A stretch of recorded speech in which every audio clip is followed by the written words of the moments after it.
Obreiros Evangélicos, capítulo 8. Uma lição para o nosso tempo. A experiência de Enoque e João Batista representa o que deve ser a nossa.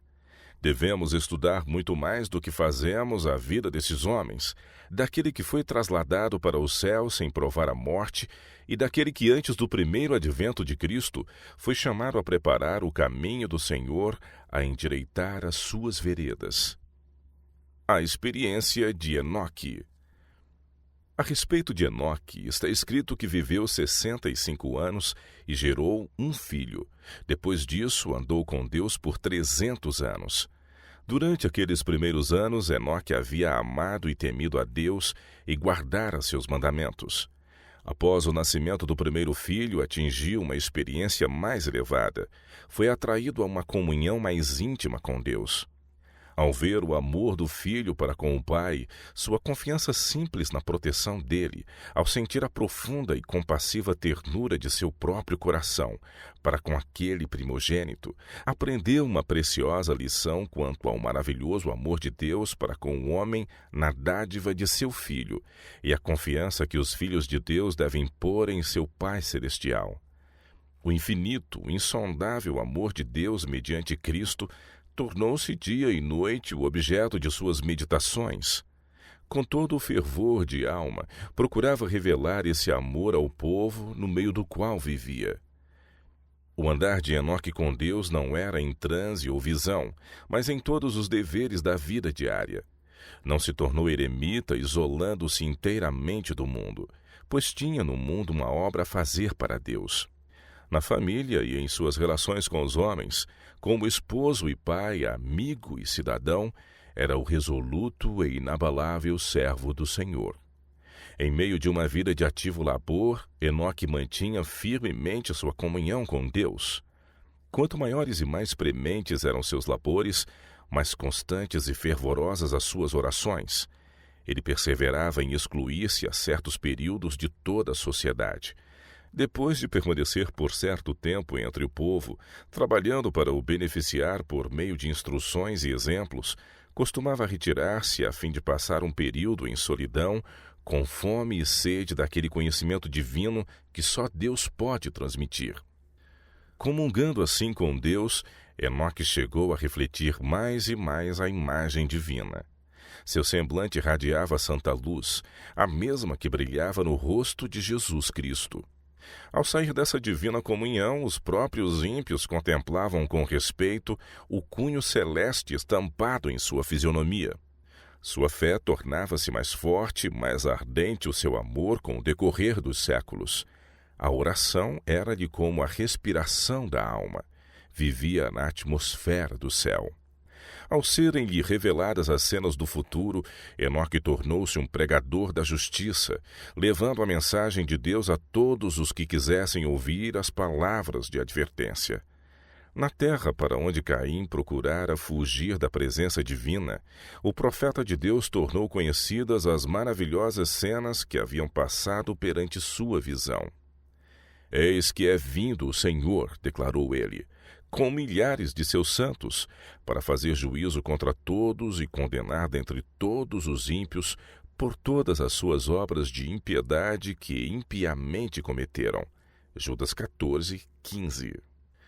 O poder de Deus que operava em seu servo era sentido pelos que o escutavam. Alguns davam ouvidos às advertências e renunciavam a seus pecados, mas as multidões zombavam da solene mensagem. Os servos de Deus devem apresentar ao mundo dos últimos dias mensagem idêntica, que também será pela maioria recebida com incredulidade e motejos. À medida que se passavam os anos, mais e mais volumosa se tornava a onda dos crimes, mais e mais sombria as nuvens do juízo divino. Todavia, Enoque, a testemunha da fé, perseverava em seu caminho, advertindo, suplicando e ensinando, esforçando-se para rechaçar a maré do crime e deter os raios da vingança. Os homens daquela geração zombavam da loucura daquele que não buscava juntar ouro nem prata, nem adquirir possessões aqui. Mas o coração de Enoque estava nos tesouros eternos. Ele contemplava a cidade celestial. Vira o rei em sua glória no meio de Sião. Quanto maior era a iniquidade dominante, tanto mais fervoroso seu anelo pelo lar de Deus. Conquanto ainda na terra, habitava pela fé no reino da luz. Bem-aventurados os limpos de coração, porque eles verão a Deus. Mateus 5, 8. Por 300 anos Enoque buscava a pureza do coração, a fim de poder estar em harmonia com o céu. Por 3 séculos andara com Deus. Dia a dia ansiara uma união mais íntima, mais e mais estreita se tornara a comunhão, até que Deus o tomou para si.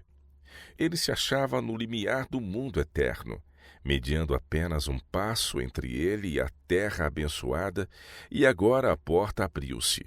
O andar com Deus por tanto tempo prosseguido na terra continuou, e ele passou pelas portas da santa cidade, o primeiro dentre os homens a aí penetrar. Pela fé, Enoque foi trasladado para não ver a morte, visto como antes de sua trasladação alcançou testemunho de que agradara a Deus. Hebreus 11, 5. A tal comunhão o Senhor nos está convidando. Como a de Enoque, assim deve ser a santidade de caráter daqueles que serão resgatados dentre os homens por ocasião da segunda vinda do Senhor. A experiência de João Batista. João Batista, em sua vida no deserto, foi ensinado por Deus. Estudou as revelações de Deus na natureza. Sob a guia do Divino Espírito, estudou os rolos dos profetas. Dia e noite, Cristo era seu estudo, sua meditação, até que espírito, alma e coração ficaram cheios da gloriosa visão. Ele contemplou o Rei em sua beleza e perdeu de vista o próprio eu. Viu a majestade da santidade e reconheceu a própria ineficiência e indignidade. Era a mensagem de Deus que ele devia proclamar. Era no poder de Deus e em sua justiça que se devia manter firme. Estava disposto a ir como mensageiro do céu, inabalável ante as coisas humanas, pois contemplara o divino. Podia manter-se destemido perante os monarcas terrestres, porque se prostrara tremente diante do Rei dos Reis. João não anunciava sua mensagem com elaborados argumentos ou engenhosas teorias. Assustadora e severa e todavia cheia de esperança, era sua voz ouvida do deserto. Arrependei-vos, porque é chegado o reino dos céus. Mateus 3, 2. Com novo e estranho poder movia o povo. Toda a nação foi abalada. Multidões acorriam ao deserto. Camponeses e pescadores iletrados dos distritos vizinhos, soldados romanos dos quartéis de Herodes, comandantes de espada à cinta, dispostos a aniquilar qualquer coisa que cheirasse a rebelião, os avaros cobradores de impostos de suas coletorias e do sinédrio, os sacerdotes em seus filactérios, todos escutavam como presos de fascinação, e todos, mesmo o fariseu e o saduceu, o frio e impassível zombador, saíam calando seu motejo e sentindo o coração penetrado do sentimento de seus pecados. Herodes, em seu palácio, ouviu a mensagem e o orgulhoso príncipe, endurecido pelo pecado, tremeu ante o convite ao arrependimento. Neste século, exatamente antes da segunda vinda de Cristo nas nuvens do céu, tem de ser feita uma obra idêntica à de João. Deus pede homens que preparem um povo para subsistir no grande dia do Senhor. A mensagem que precedeu o ministério público de Cristo foi: arrependei-vos, publicanos e pecadores, arrependei-vos, fariseus e saduceus, arrependei-vos, porque é chegado o reino dos céus. Como um povo que acredita na próxima segunda vinda de Cristo, temos uma mensagem a apresentar. Prepara-te para te encontrares com teu Deus. Amós 4, 12. Nossa mensagem precisa ser tão direta como foi a de João. Ele repreendia reis por sua iniquidade. Não obstante sua vida estar em perigo, não hesitava em declarar a palavra de Deus. E nossa obra neste tempo tem de ser feita com igual fidelidade. A fim de dar uma mensagem tal como a de João, devemos possuir vida espiritual semelhante à sua. A mesma obra deve ser efetuada em nós. Devemos contemplar a Deus e, em assim fazendo, perder de vista o próprio eu.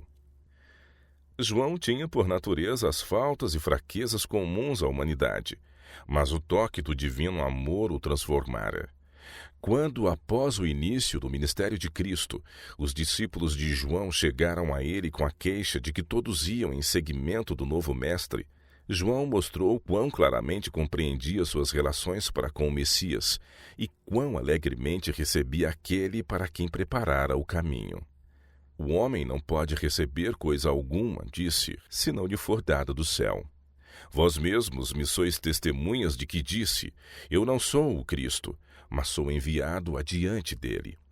Aquele que tem a esposa é o esposo, mas o amigo do esposo que lhe assiste e o ouve, alegra-se muito com a voz do esposo. Assim, pois, já este meu gozo está cumprido. É necessário que ele cresça e eu diminua. João 3, de 27 a 30. Olhando com fé ao Redentor, João elevara-se ao ponto da abnegação. Não buscava atrair a si os homens, mas erguer-lhes o pensamento cada vez mais alto, até que pudessem repousar no Cordeiro de Deus. Ele próprio não passara de uma voz, um clamor no deserto. Agora aceitava com alegria o silêncio e a obscuridade, a fim de que os olhos de todos se pudessem volver para a luz da vida. Os que são fiéis à sua vocação de mensageiros de Deus não buscarão honras para si mesmos. O amor próprio será absorvido pelo amor a Cristo. Reconhecerão que sua obra é proclamar, como João Batista, eis o Cordeiro de Deus que tira o pecado do mundo. João 1, 29. A alma do profeta, esvaziada do próprio eu, foi cheia da luz do divino. Em palavras que eram quase as mesmas do próprio Cristo, deu testemunho da glória do Salvador. Aquele que vem de cima, disse ele, é sobre todos. Aquele que vem da terra é da terra e fala da terra. Aquele que vem do céu é sobre todos, porque aquele que Deus enviou fala as palavras de Deus. João 3, 31 e 34.